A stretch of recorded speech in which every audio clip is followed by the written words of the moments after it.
எல்லா நண்பர்களுக்கும் நம்முடைய புதிய ஒரு வீடியோவில் வணக்கம், வெல்கம், ஸ்வாகதம். அப்போ இந்த வீடியோவில் வந்து பார்த்திங்கன்னா நாம் பார்த்தாலே தெரியும் ஜிசோனிக்குடைய ஒரு மோனோ பிளாக் ஆம்பு தான் பார்க்க போகிறோம். நார்மலாக ஒரு காரில் நல்ல பஞ்சு குவாலிட்டி கிடைக்கணும்னா மோனோ பிளாக் ஆம்பு தான் வைக்கணும். ஸோ நம்ம நார்மலாக 4 சேனல் ஆம்பு எடுத்து 2 சேனலில் கொண்டு போய் நம்ம ஸ்பீக்கர்ஸு கொடுத்து இன்னும் 2 சேனல் எடுத்து கொண்டு போய் நம்ம சப்வூஃபர் கொடுக்குறது இது ஓகே தான். அது ரொம்ப பேசிக்கான கான்செப்ட். சரிக்கும் சொல்ல போனால் நல்ல குவாலிட்டி வேணுனாக்க 2 ஆம்பு ஏற்றலாம். ஒரு ஆம்பு 4 சேனல் 4 டோர்களுக்கும், இன்னொரு சேனல் மோனோ பிளாக் போட்டு சப்வூஃபர் கொடுக்கலாம். மோனோ பிளாக் ஆம்பில் என்ன குவாலிட்டினாக்கா அதோட பஞ்ச் வந்து பார்த்திங்கன்னா நல்ல சாஃப்டான பஞ்ச் நமக்கு கிடைக்கும். அதான் மோனோ பிளாக்குடைய பிரத்யேகதை, ஐ மீன் சிறப்பம்சம். அப்போது மோனோ பிளாக் ஆம்புன்னு போயிட்டோம்னாக்கா எல்லாமே 18, 20, 30 அப்படி பல கேட்டகரியில் இருக்குது. நீங்கள் ஹை அண்ட் ஆடியோ பண்ணுறவங்க யூஸ் பண்ணக்கூடிய ஆம்பெல்லாம் வந்து பார்த்திங்கன்னா மினிமம் 40,000 50,000க்கு மேலே தான் ஸ்டார்ட் ஆகுது. ஸோ அதே போல் அவங்க யூஸ் பண்ணுற ஓஃபோஸும் அப்படி தான் இருக்குது. ஸோ அது எல்லாருக்கும் என்ன சொல்கிறது, அதை அக்சஸ் பண்ண முடியுமான்னு கேட்டால் கஷ்டம்தான். லோ பட்ஜெட்டில் பிளான் பண்ணுறவங்களுக்கெல்லாம் அந்த மோனோ பிளாக்கெல்லாம் நம்ம அக்சஸ் பண்ண முடியாது. காரணம் ரேட்டு ரொம்ப அதிகமாக இருக்கும். பட் அந்த குவாலிட்டி அந்த கண்டிப்பாக அந்த பிராண்டடுகளை இருக்குது. இப்போ ஜேஎல் மோனோ பிளாக் எடுத்திங்கன்னா ஒரு சீரியஸ் வைஸு அவங்க ஒரு ரேட்டு ஃபிக்ஸ் பண்ணி வச்சுருப்பாங்க. ஓவரால் அதே மாதிரி எல்லாத்துலேயுமே ஒரு சீரியஸ் வச்சுருப்பாங்க. அதுக்கேற்ற ரேட் வந்து ஃபிக்ஸ் பண்ணி வாங்க தான் செய்வாங்க. அந்த குவாலிட்டி அதில் இருக்கவும் செய்யும். ஸோ இப்போ லோ பட்ஜெட்டில் நல்ல குவாலிட்டி வேணும், மோனோ பிளாக் வேணும் அப்படின்னு ஆசைப்படுறவங்களுக்கு இந்த மாதிரி பிராண்டுகளில் நம்ம சிறந்தது எது இருக்கோ அதை எடுத்து நான் போட்டுக்கிட்டு இருக்கேன். ஸோ அதுக்காக ஹை அண்ட் ஆடியோ நான் பண்ண மாட்டேன் அப்படின்னு சொல்ல வரல. ஹை அண்டெல்லாம் அடுத்தது வரும். நான் ரொம்ப நாளாகவே நானும் தேடிக்கிட்டு தான் இருக்கேன் லோ பட்ஜெட்டில் மோனோ பிளாக். இதுக்கு முன்னாடி நார்மல் பிராண்ட்லலாம் 1-2 பார்த்தேன் நான். அதெல்லாம் எனக்கு இஷ்டப்படலை.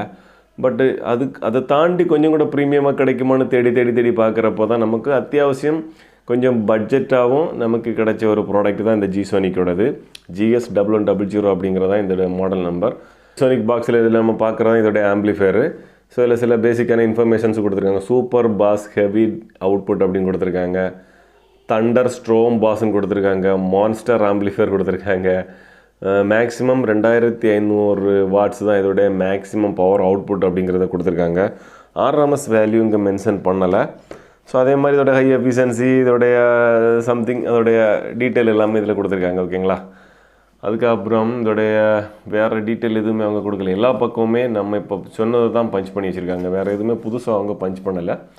இதோட maximum output 2500 watts. But RMS mention பண்ணலை. இன்னொரு முக்கியமான விஷயம் என்னென்னு பார்த்தீங்கன்னா, இது வந்து கிளாஸ் D ஆம்பிளிஃபயர் ஆகும். இதில் வரக்கூடிய ஆம்பிளிஃபயர் வந்து class D type. So class D, class AB அப்படிலாம் என்னென்னா சில பேருக்கு டவுட் இருக்கலாம். அதை நம்ம இன்னொரு வீடியோவில் ஃப்ரீயாக இருக்கிறப்ப நான் என்னென்ன அது வீடியோ பண்ணுறேன். இது வந்து கிளாஸ் D ஆம்பிளிஃபயரில் சிறந்த ஒரு ஆம்பிளிஃபயராக, லோ பட்ஜெட்டில் சிறந்த ஆம்பிளிஃபயராக கொடுத்துருக்காங்க. ஓகேங்களா. அப்போ இதில் வந்து பார்த்திங்கன்னா ஒரு வால்யூம் கண்ட்ரோலும் கொடுத்துருக்காங்க. ஸோ நார்மலாக நமக்கு இப்போ நீங்கள் ஒரு நக்காமச்சியில் நீங்கள் மோனோ பிளாக் ஆம்பு எடுக்கிறீங்க அப்படின்னா அதிலெலாம் வால்யூம் கண்ட்ரோல்ஸ் வராது. பட் இந்த மாடலில் வந்து பார்த்திங்கன்னா உங்களுக்கு வால்யூம் கண்ட்ரோல் எல்லாமே வந்திருக்கு. ஓகேங்களா. இப்போ என் கையில் இருக்கிறதான் இந்த மோனோ பிளாக் ஆம்பிளிஃபயர். அத்தியாவசியம் சைஸ் வந்து பார்த்திங்கன்னா இந்த அளவு தான் இருக்குது. ஓகேங்களா. ஸோ அத்தியாவசியமான ஒரு சின்ன காம்பேக்டான அளவாக தான் கொடுத்துருக்காங்க. என் உள்ளங்கை அளவுக்கு தான் இருக்குது. அப்போது இதில் வந்து பார்த்திங்கன்னா ஒரு ஆம்பை பார்த்தோடனே நம்ம மோனோ பிளாக்னு எப்படி கண்டுபிடிக்கலாம்னா 3 பவர் சர்க்யூட் அது எல்லா ஆம்புக்கும் காமனாக கொடுத்துருப்பாங்க. அதுக்கு பக்கத்தில் வந்து பார்த்திங்கன்னா இப்போ இங்கே 4 ஸ்பீக்கர் டெர்மினல் கொடுத்துருக்காங்க. அப்போ இப்போ நம்ம உடனே சொன்ன ஸ்டீரியோ ஆம்பிளிஃபயர் அப்படி இல்லை. இதில் வந்து பார்த்திங்கன்னா இந்த சைடில் வந்து பார்த்திங்கன்னா முதல்ல ஃபஸ்ட்டு 2 டெர்மினலுமே ++ன்னு கொடுத்துருப்பாங்க. உங்களுக்கு வீடியோவில் இந்த அளவுக்கு தெரியுதுன்னு தெரியல. இந்த ஃபஸ்ட்டு 2 டெர்மினலுமே வந்து பார்த்திங்கன்னா ++ அப்படின்னு கொடுத்துருப்பாங்க. அடுத்த 2 டெர்மினல் வந்து பார்த்திங்கன்னா மைனஸ் அப்படின்னு கொடுத்துருப்பாங்க. ஸோ இந்த மாதிரி கொடுத்துருக்கிறது எல்லாமே வந்து பார்த்திங்கன்னா மோஸ்ட் இல்லை, இந்த மாதிரி வர்றது எல்லாமே உங்களுக்கு மோனோ பிளாக் ஆம்பிளிஃபயர் தான். ஸ்டீரியோ ஆம்பிளிஃபயராக இருந்தால் எப்படி வரும்னாக்கா இதில் +, இதில் மைனஸ், இதில் +, இதில் மைனஸ் அப்படி கொடுத்துருப்பாங்க. 2 ஸ்பீக்கர்ஸ் எடுத்துக்கலாம். கீழே வந்து பார்த்திங்கன்னா பிரிட்ஜ் பண்ணுற மாதிரி ஒரு கோடு போட்டிருப்பாங்க. பிரிட்ஜ் பண்ணி நம்ம சப் ஆக்கிக்கலாம் அப்படிங்கிற கான்செப்ட்டில் கொடுத்துருப்பாங்க. இதில் வந்து அப்படி இல்லை. இது மோனோ பிளாக்கில் இந்த மாதிரி வரும். சில மோனோ பிளாக்கில் 2 அவுட் தான் கொடுத்துருப்பாங்க. சிலதில் 4 அவுட் கொடுத்துருப்பாங்க. பட் 2 நம்ம எடுத்து யூஸ் பண்ணிக்கலாம். ஸோ இதை பார்த்தோன்னே நம்ம கண்டுபிடிக்கலாம் மோனோ பிளாக் ஆம்பிளிஃபயர்னு. நான் அங்கே சொன்ன மாதிரி இது கிளாஸ் D டைப் அப்படிங்கிறது இங்கேயும் மென்ஷன் பண்ணியிருக்காங்க, பாக்ஸ்லேயும் மென்ஷன் பண்ணியிருக்காங்க. அதுக்கப்புறம் வந்து பார்த்திங்கன்னா வால்யூம் கண்ட்ரோலுக்கான போர்ட் இருக்குது.